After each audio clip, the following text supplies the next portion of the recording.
दाता तो दिनत्राता भाग्य विधाता श्री स्वामी समर्थ श्री स्वामी समर्थ तो अवधूता सतजननाथा शल्य विघाता श्री स्वामी समर्थ।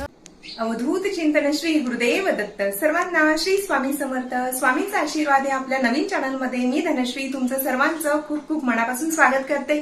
सर्वांच्या मनातील सर्व इष्ट मनोकामना स्वामी नक्कीच पूर्ण करोत हीच स्वामींच्या चरणी प्रार्थना करते आणि आजच्या व्हिडिओला सुरुवात करते।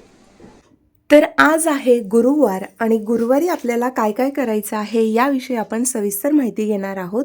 त्यासाठी व्हिडिओ पूर्ण पहा। तर पहा गुरुवारी आपल्याला काय काय करायचं आहे।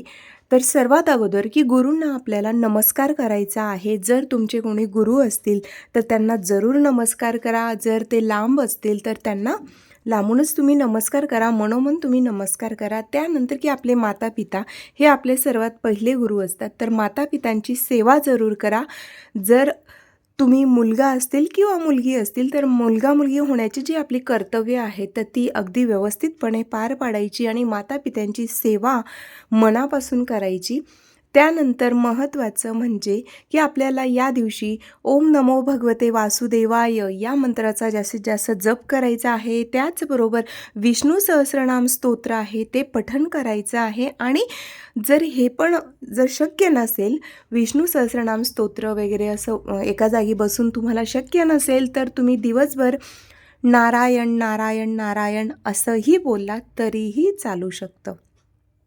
त्यानंतर महत्त्वाचं म्हणजे की आपल्याला ह्या दिवशी गोमातेची सेवा करायची आहे। गोमातेची सेवा करण्यासाठी विशिष्ट असा दिवसच असायला हवं असं बिलकुल नाही आहे। तुम्ही गोमातेची सेवा रोजच करू शकता, शक्य असेल तर जरूर करा।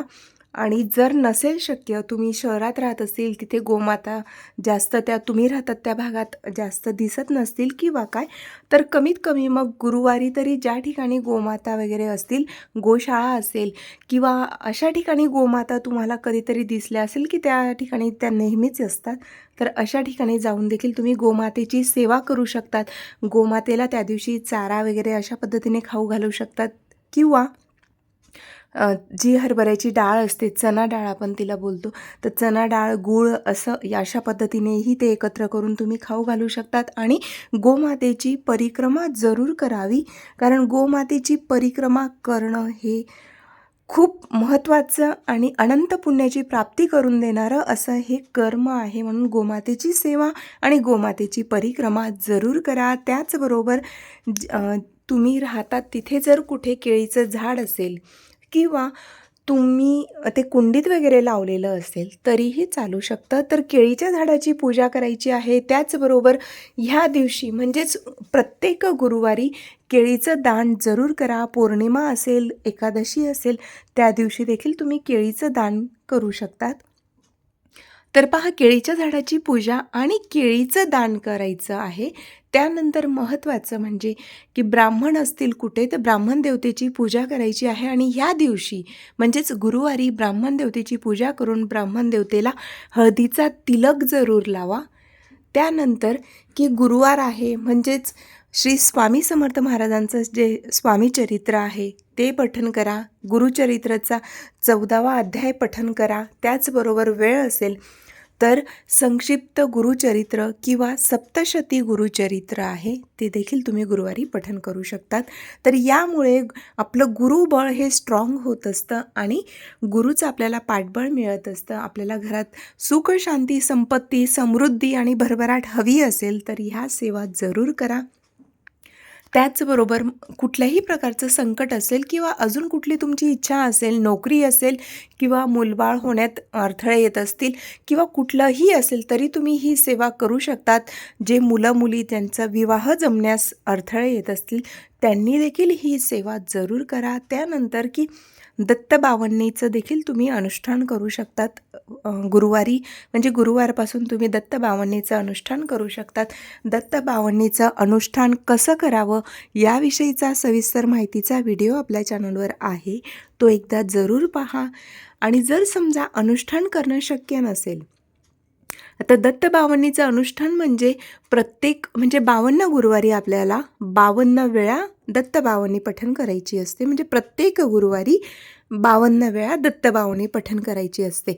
पण अनुष्ठान करायला शक्य नसेल तर दत्तबावणीचं तुम्हाला जमतील तेवढ्या वेळा तुम्ही पठण केलं तरीही चालू शकतं. अगदी 1 वेळा पठण केलं तरीही हरकत नाही.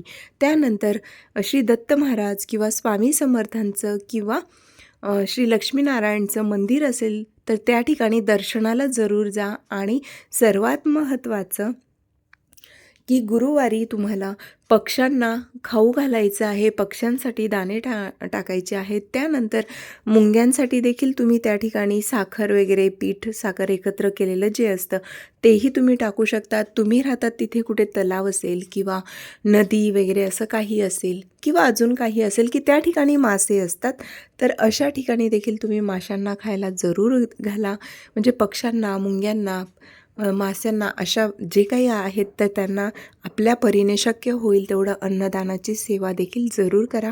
आणि ही जी सेवा आहे तर ही फक्त गुरुवारीच करायची का? तर नाही, तुम्ही प्रत्येक दिवशी ही सेवा, अगदी दररोज ही सेवा करू शकतात. पण जर काही कारणास्तव नसेल शक्य दररोज तर कमीत कमी प्रत्येक गुरुवारचा आपण संकल्प करायचा. संकल्प म्हणजे मनात आपण ते मनात आपण ते ठरवायचं आहे की आपण नाही रोज पण कमीत कमी आपण गुरुवारी तरी ह्या ज्या गोष्टी आहेत तर ह्या करायलाच हव्यात. तर अशा पद्धतीने गुरुवारी जरूर ह्या सेवा करा. माहिती आवडली असेल तर लाईक करायला मात्र विसरू नका आणि कमेंटमध्ये श्री स्वामी समर्थ जरूर लिहा. श्री गुरुदेव दत्त. श्री स्वामी समर्थ.